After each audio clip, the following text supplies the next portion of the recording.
रोजगार का मुद्दा गायब था। जो रोजगार आज युवाओं के लिए सबसे बड़ा मुद्दा बन गया है। इस प्रदेश का हर युवा एक ही चीज पुकारता है, रोजगार, रोजगार, रोजगार। और उनकी पीड़ा मैं आप सबके सामने रखना चाहूंगा।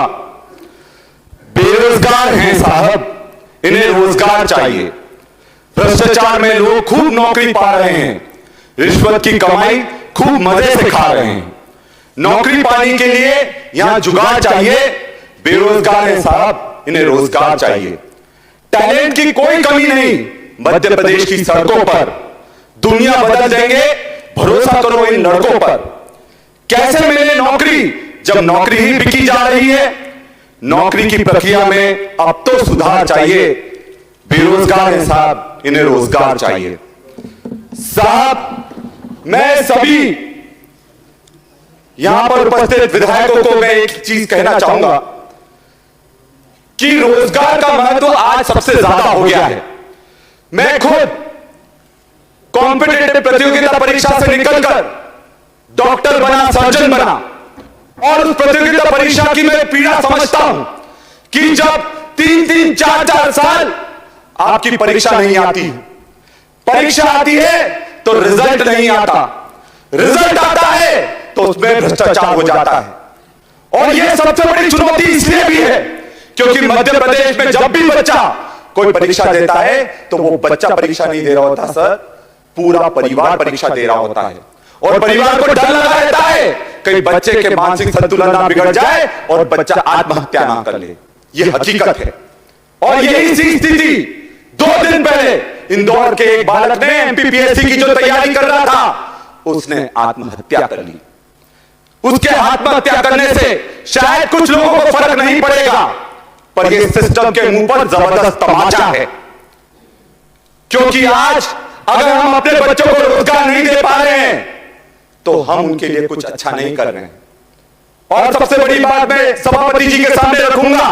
आज मेरा एक तारांकित प्रश्न था कि कितनी भर्तियां हुई, उनकी कब विज्ञप्ति निकली, और विज्ञप्ति निकली तो उसका क्या हुआ, और अगर विज्ञप्ति निरस्त हुई तो उन बच्चों को वह पैसे वापस करेंगे कि नहीं करेंगे।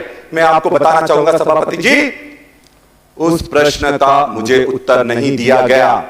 क्या यह विधायक के प्रोटोकॉल का उल्लंघन नहीं है कि प्रश्न पूछे जाने पर उसका उत्तर नहीं दिया जाए।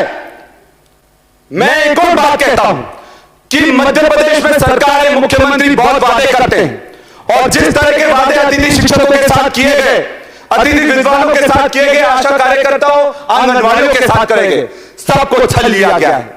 और आज बेरोजगारी, पलायन का सबसे बड़ा कारण है। मैं एक आदिवासी हूं, आदिवासी अंचल से आता हूं। हमारे पूरे लोग गुजरात जाते हैं नौकरी करने के लिए।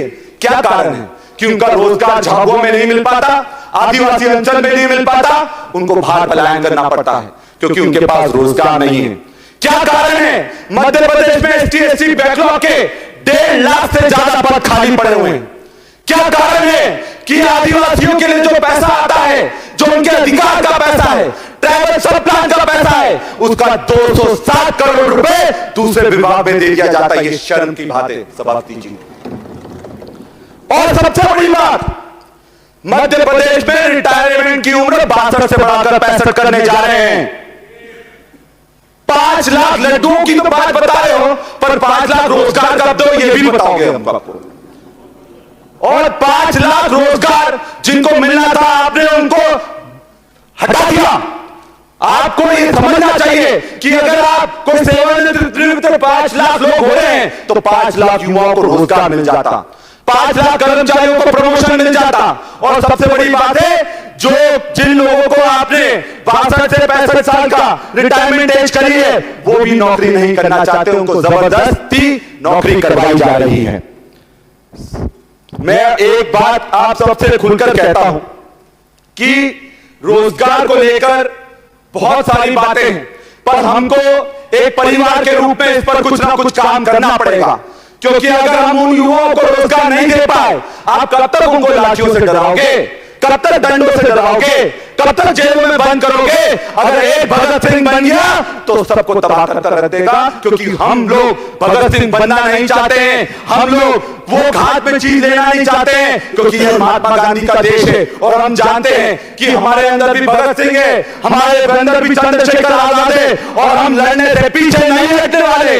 हम लोग महात्मा गांधी के लोग हैं, हम गोडसे के लोग नहीं है जो माफी मांग लेंगे। समाप्त कीजिए, 5 मिनट हो गए।